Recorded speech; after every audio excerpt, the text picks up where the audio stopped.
1963년 10월 14일 오후 4시쯤 서울 한강 인도교 북쪽 약 300m 지점으로 사과 괴짝 하나가 떠내려왔습니다. 그 괴짝이 나타나기 이틀 전인 10월 12일 오후 서울 주택가 약방 골목에서 아이 한 명이 흔적 없이 사라졌습니다. 실종된 아이는 김 씨의 둘째 아들 완규였고 그날 오후 1시쯤 집 앞에서 공을 굴리며 놀고 있었습니다.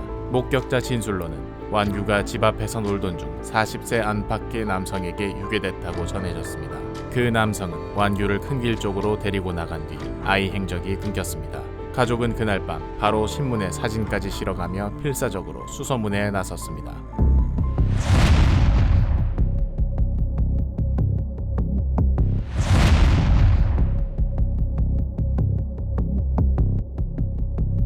아버지 김 씨는 아이가 사라지자마자 서울경찰서에 신고했고 형사들은 곧바로 사건을 접수했습니다. 접수 직후 형사들은 주택가를 돌면서 이웃들한테 마지막으로 아이를 본 사람이 있는지 확인했습니다. 가족은 신문에 완규 사진을 넣어 광고까지 내고 밤낮 없이 연락을 돌리며 아이를 찾았습니다. 10월 14일 오후 한강변에서 놀던 아이 셋이 물 위로 떠내려오는 사과 괴짝을 먼저 발견했습니다. 아이들 소리를 들은 어부 조 씨는 호기심에 강물로 들어가 괴짝을 확인하러 갔습니다. 조 씨는 사과 괴짝을 건져 올려 물가로 끌어냈습니다. 조 씨는 괴짝을 감고 있던 새끼줄을 끊고 발길로 괴짝을 부수기 시작했습니다. 뚜껑을 열자 신문지에 여러 겹 쌓인 완규가 나왔고 두 손엔 하얀 공 하나가 쥐어져 있었습니다. 신고를 받은 경찰은 사람들을 뒤로 물리고 형사들이 괴짝 쪽으로 다가가 현장을 잡았습니다. 경찰은 현장을 잡고 감식에 들어갔고 기록에는 완규가 전신에 타박상을 입은 상태로 적혀 있었습니다.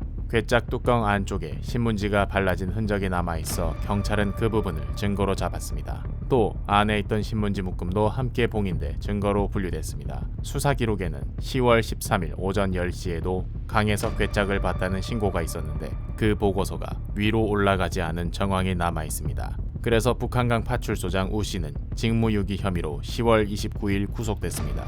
그리고 14일 밤 한강 백사장 세차장에서 일하던 김홍옥이 신문 광고를 보고 공중전화로 집에 연락했습니다. 그 전화로 신원이 확인되면서 그날 밤 10시가 되어서야 가족에게 발견 사실이 제대로 전해졌습니다. 아버지 김 씨를 따라오던 형사들이 그 소식을 전달하자 집 앞 분위기는 그대로 얼어붙었습니다. 신원 확인 뒤 형사들은 김 씨를 동행해 시신 확인 절차를 진행했습니다. 곧 경찰서 회의실로 자료가 모였고 사건은 본격적으로 분석과 추적 단계로 들어갔습니다. 경찰은 김 씨가 형제들 중 비교적 부유하고 평소 원망을 샀다는 점 때문에 친족 쪽 원한 가능성부터 파고들었습니다. 형사들은 친족 관계를 정리해 알리바이 확인 목록을 만들었습니다. 하지만 결정적 단서는 나오지 않았고 수사는 잠시 막혔습니다. 수사가 진척이 없던 10월 29일 경찰은 보고 누락 문제를 확인하는 동시에 택시 단서 추적도 다시 시작했습니다. 같은 날 북한강 파출소장은 직무유기 혐의로 조사를 받으며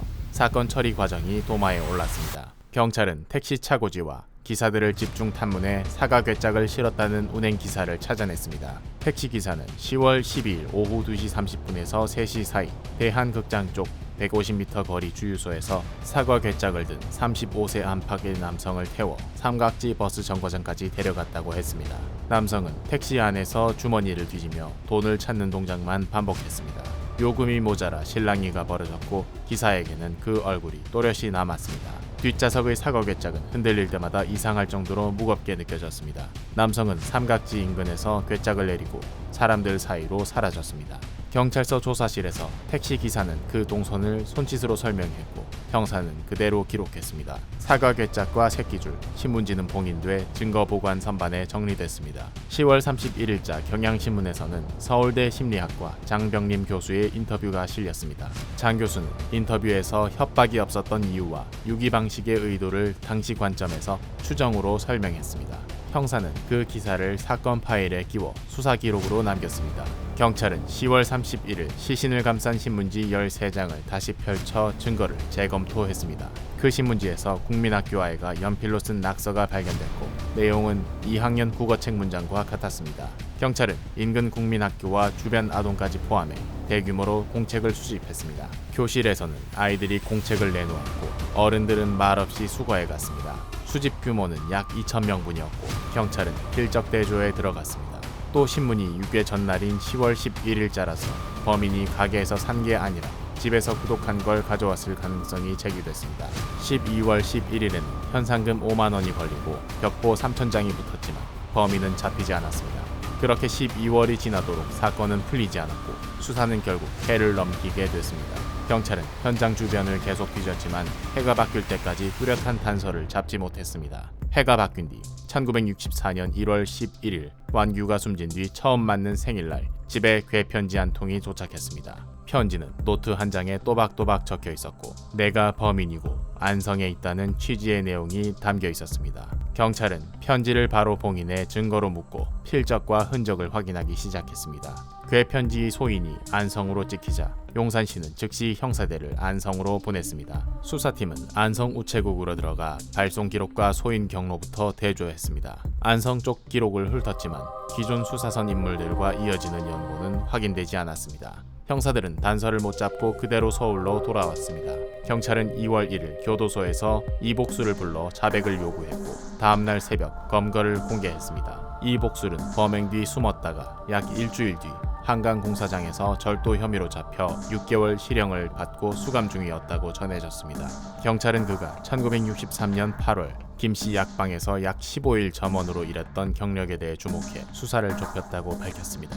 이복술은 약방에서 일하던 동안 어머니와 할머니에게 학대를 받았다고 주장했습니다. 그는 그 원한과 돈 욕심이 겹쳐 범행을 저질렀다고 진술했습니다. 경찰 발표에 따르면 이복술은 10월 12일 완규를 데리고 효재국민학교 앞에서 과외를 하던 황화일의 집으로 향했습니다. 이복술은 문방구에서 공 하나를 사 아이를 달래며 집 안으로 데려갔다고 했습니다. 경찰 발표와 자백 내용에는 황하일이 없는 틈에 아이가 숨지자 사과 괴짝과 방 안의 신문지를 이용해 숨겼다고 적혀 있습니다. 경찰 발표와 자백 내용에는 그날 밤 괴짝을 한강물가로 옮겨 버렸다는 대목까지 포함되어 있습니다.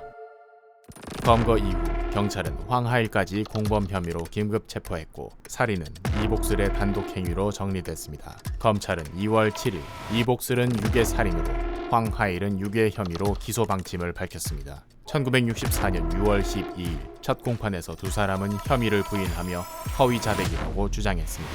재판 과정에서는 택시기사 증언처럼 사과 괴짝을 실은 남성의 흔적이 다시 법정에서 다뤄졌습니다. 결국 1964년 7월 21일 이복술은 사형, 황하일은 징역 2년을 선고받았고 항소 기각 뒤 1965년 5월 5일 사형이 집행됐습니다. 그날의 범죄 목소리였습니다.